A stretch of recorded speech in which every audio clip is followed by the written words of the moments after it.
Hello everyone and welcome back to Let's Play Europa Universalis 4 with me, Alpha Pi Omega, Meiou Taxes 3.0 and Semien.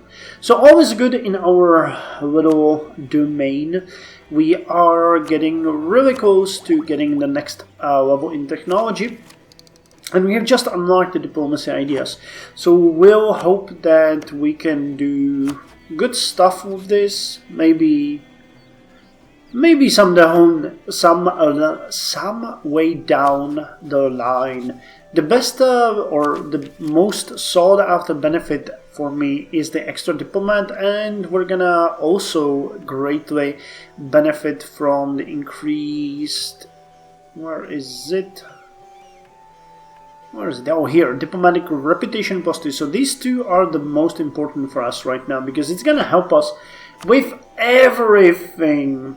Our current one diplomat is just improving relations with neighboring nations, and I would like to keep him at that, while the other one is going to start negotiating with Mamluks and later on down the line with Juran, because these guys would be great. I'm still not entirely clear on some of the mechanics with Ethiopia, because I think that as a division they can annex us conditionally. However, we wouldn't. If we became a rebellious division, we might.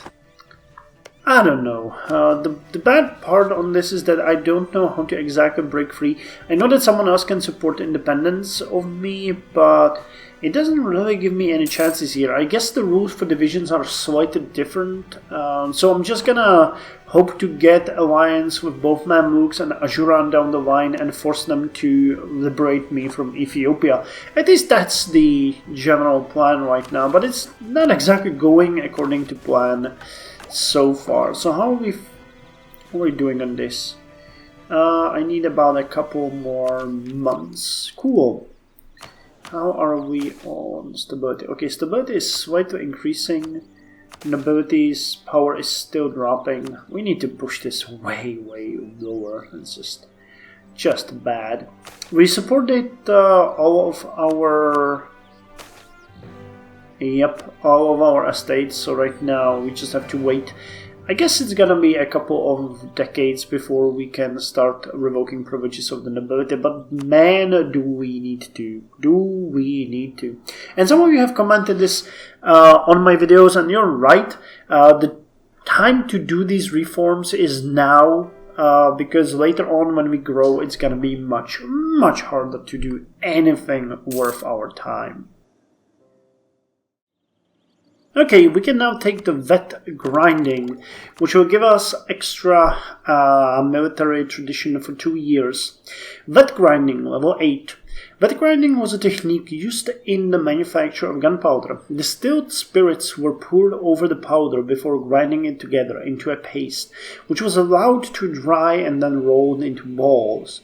In this way, the separate components of the gunpowder did not separate during mixing, and the balls resisted moisture and, when crushed shortly before firing, provided gunners with a pre-measured amount of gunpowder for each shot. All this dramatically improved the ability of armies to manufacture, transport, and use gunpowder safely. So land morale increased by 0.25, and we got new units. Now, if you check, our leader has just been promoted to Shock 5. He's really good.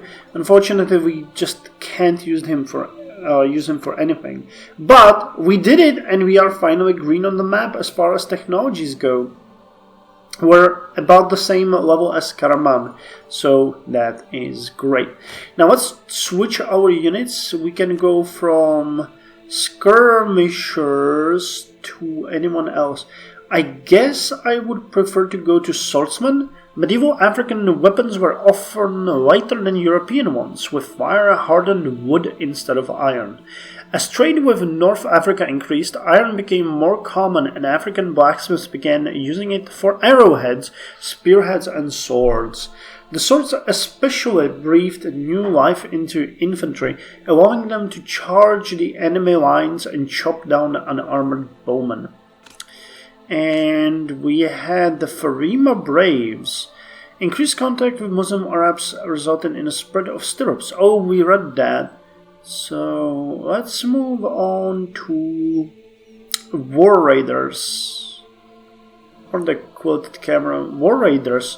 As their enemies began using cavalry, tribal raiders such as the Musi were increasingly forced into close combat. Unable to afford heavy armor, they adapted by wearing several layers of clothing with fetish charms sewn into them, and began carrying lances which they dipped in poison before battle. They also carried spears and arrows with iron tips. The horses themselves wore leather and sometimes had a copper plate over their head. The result was a deadly but light combination that was more than a match for most enemies, but still allowed them to raid behind enemy lines. Okay, that is quite an upgrade. Quite an upgrade. But unfortunately we are now ahead of time and we're getting an institutional tech penalty, which, you know, quite arguably sucks. But what can you do? Yeah, I guess that's all for now. So using the miracles of technology, I'm gonna skip ahead. We can now take the first idea in the diplomacy idea group. It's flexible offers. Flexible offers. No offer is really final.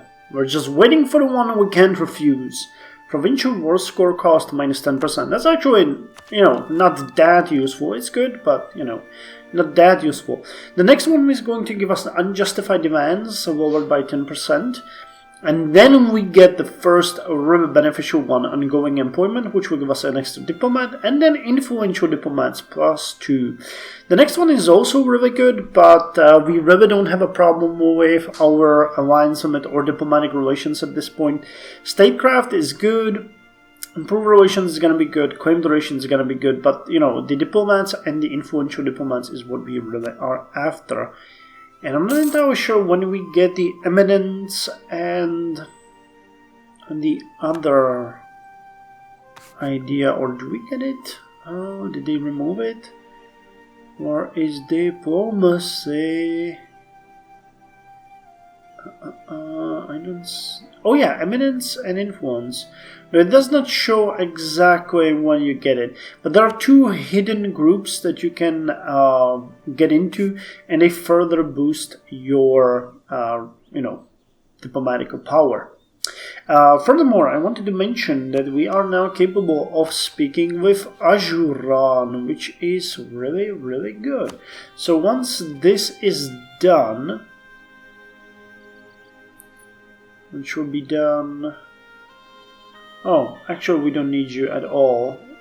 So let's just remove you from there and send you to Ajuran, because we can now talk with you. Did you move your capital, or did our limit just get much harder? You were somewhere here on the coast. Okay, did they really move their capital, or am I just blind? No, it's still in Marca. Okay, so our range has expanded because we can now reach them. Oh, there's going to be a lot of possibilities for colonization here. Having an empire like this would be enough for me. But, you know, we would probably want to go, you know, all the way to Mamluks, border them and prepare, maybe even fight them, but not right now. Now is not the time for any nonsense. So the time penalty is removed. We're just getting the institutional penalty, which I guess can be understood. Is there anyone 780? Yeah, they're behind us. They are behind us. So I think that it gives us a bit of a benefit. And you guys are now 898. Okay. Sucks, but what is there to be done about it? Nothing. And I'm happy to say that the map is now fairly green. Once we get Ajuran on our side, it's going to be a big difference. We just got 2 messages at once. Death of a major player, which means that the aristocrats have lost a renowned figurehead, respected figure within the faction. So they either lose influence or we worsen our relations with them and lose a bit of stability. Let's just go with the respected figure. And we have unfortunately had our first death of our king. Phineas II Gideon has died and has been substituted? No. Oh, I forgot what the word is. Succeeded by Phineas III the Gideons, whose attention to detail and superior administrative skill will aid us in reforming our administration and maximizing our taxes. He died while his father died while the army was camped in Semien. Our enemies will surely be relieved at his demise. But it's actually true, because the king that we lost was one of the best generals that I have seen in the game so far. So let's continue with the current leadership, and we need to marry Duke Phineas III. There should be some options for us. I think Ajuran is still okay. We can cancel this and look for one of our vassals' family. Royal marriage. Okay, we don't have enough positive there. Oh, here, Shiva. Okay, so let's go with Shiva. They should be able to get us a wife. Please get us a wife. Nope. Okay, so who else? Hadia also no. It's too much of a bad relations here.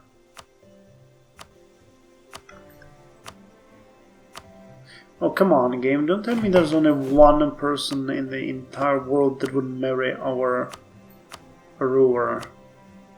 Oh god, Hadia is the closest one. Okay, so we'll just... Oh, wait. I think that marrying a noble consort increases the power of the nobles, yeah. Okay, so I don't want to do that. Actually, I really don't want to do that. They're still losing power, so let's instead, what I'm gonna do here is I'm gonna try to improve the relations with the neighboring nations that are the most likely to marry me. So first it's gonna be Hadia. Is that you? No, that's Kafa. Hadia here. We're gonna improve relations with them, and once I can get a royal marriage with them, we're gonna go for it. So yeah, one more reason to actually have two diplomats. But look at the map, like it's turning greener and greener. Or, you know, we can only push it so far, but I think that this is pretty good. So Hadia will be next, and once we're done there, I'm gonna keep watching it, and we're gonna try again to marry our king. Now for now we're gonna have to stop growing our armies, because if I make him a king, we have a really small but a real chance that he will die every single month in game. So let's not risk that for now. Let's just not risk that. I guess that there's not much else to say to that. Correct? Correct. Hey, give me that map. It's December 1382, and we can promote and support commerce. So let's do that, and also provide tax relief for our birthday class. And for clergy, we're gonna donate to the church, and also perform a show of devotion. Sure, why not? And for nobility, I think we will also be able to yield concessions of ancient liberties. And anything else? Nope. However, we still can't...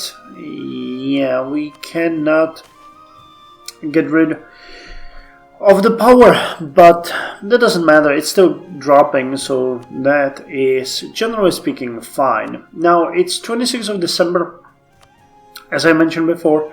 Not much is happening, but we are super close. Oh, we are actually this close to being able to get the royal marriage. Wait. Stop the improvement, and we're gonna hope that this royal marriage will provide us with a consort. Hadia. Come on. I need your women. I need your women. We have a young king who is definitely going to be eligible for one of your good ladies over there. Come on. Okay, so it's returning. Yes, please. Yes! So our queen consort, or actually that's a duchess consort, is called Aurora Marisid. She's 20, same age as our duke. And let's hope that she's not going to be infertile or something like that. Other than that, I think we'll be okay. Well, a drunkard. I guess it's still better than anything else. Stability +1. How's the nobility doing? Okay, still dropping the royal or noble power. But we are interested in this. Come on. Let's hope for good. So we have a drunk guy and a loose lips duchess. What a combination it is. We can now take Inns of Court, level 9, and Administrative Technology. With the development of lawsuits to solve private disputes came an increasing need for lawyers to be educated in the laws of the nation. The first such schools were called Inns of Court, and Administrative Efficiency +5. We're not really that close to green now. Actually, we have the same level as Ethiopia has. It kind of sucks, but we're going to get the late medieval tactics very soon. And remember, we're working on the diplomatic technologies, which will soon start yielding us some decent outcomes. For now, it's nothing spectacular. I'm also kind of surprised by the peace that's taken on the land, but hey, who am I to judge anyone? Nothing new with our provinces. Actually, I think that being at peace right now is kind of beneficial to us because we're not exactly having a positive income here. We're actually losing a tiny little amount of money, but we're losing it. So yeah, I'm also not going to start drawing my armies again until we have an heir, which might take a couple of months, maybe even years, but then we're gonna go back to drumming. I can't really imagine what Duke Phineas is. Hey! Okay. Oh, okay. I was afraid for a moment that it was a woman. Let's have another Phineas. I kind of like the idea. Phineas. I need to check what the traditional names of the Gidenos dynasty were. So let's see how our ruler will pan out. Oh, this is just great. Okay, he's really good. So you guys drill. That's gonna cost a bit of money, but yeah, it's the same cost. There's absolutely no savings. So let's keep them back at 99.999%. Our efficiency is not going to go up, unfortunately, but well, we're at force limits. Things are good.